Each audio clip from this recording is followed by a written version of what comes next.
I accidentally discovered 3 different ways to lower a Porsche Cayenne.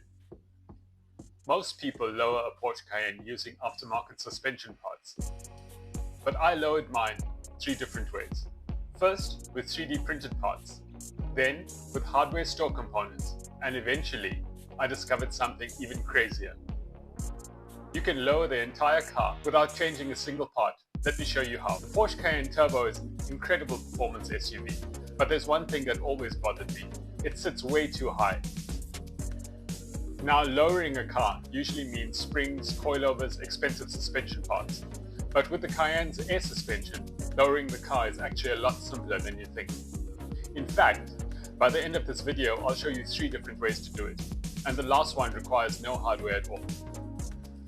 The most common way to lower a Cayenne Turbo is by installing lowering links. To understand how that works, we need to look at how the suspension actually knows the height of the car. Each corner of the suspension has a ride height sensor, and it uses a small arm that connects the suspension to the chassis. As the suspension moves up and down, the arm rotates a sensor yoke. The sensor measures the angle of that rotation and sends that information to the suspension control system. That angle becomes a reference point for the vehicle ride height. But here's the clever part. The position of that sensor arm is partly determined by the length of a small connecting rod. If you change the length of that rod, you'll change the sensor reading. Which means the car thinks the suspension height has changed.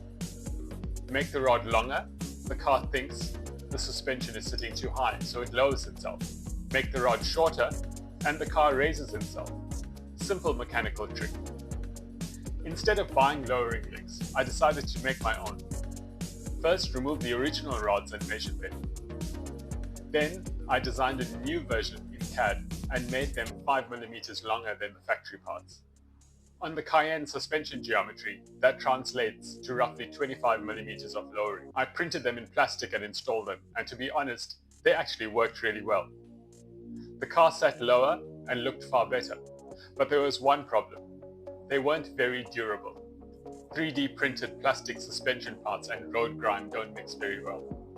So version 2 was needed. The next version was much simpler. Instead of printing parts, I built adjustable links using off-the-shelf hardware. Just a length of threaded rod and a few swivel connectors. Cheap, simple, and adjustable, which meant I could fine-tune the ride height exactly as how I wanted. And it worked perfectly. And the car finally had the stance it deserved. Lower, wider, and much more aggressive. But then something interesting happened. As my experience with vehicle diagnostics grew, I discovered something surprising. You don't actually need lowering links at all, because the Cayenne suspension system is calibrated electronically. The ride height module stores the reference height for each wheel. When the car calibrates itself, it uses those values to determine the correct ride height. So if you change these values, you're effectively telling the car that the different height is the new normal. In other words, you can lower the car in software. No hardware required. The trick is using the adaptation function in the suspension ECU. And here's the simplified process. First, connect your interface and diagnostic software and navigate to the level control module. Then select adaptation.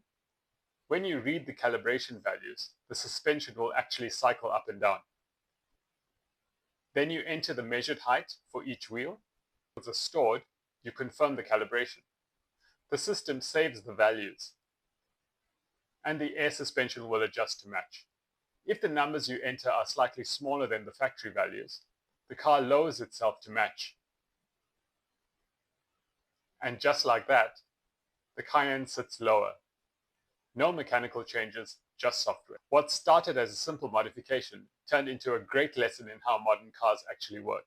Sometimes the best modifications aren't mechanical at all. Sometimes they're just changing what the computer thinks is normal.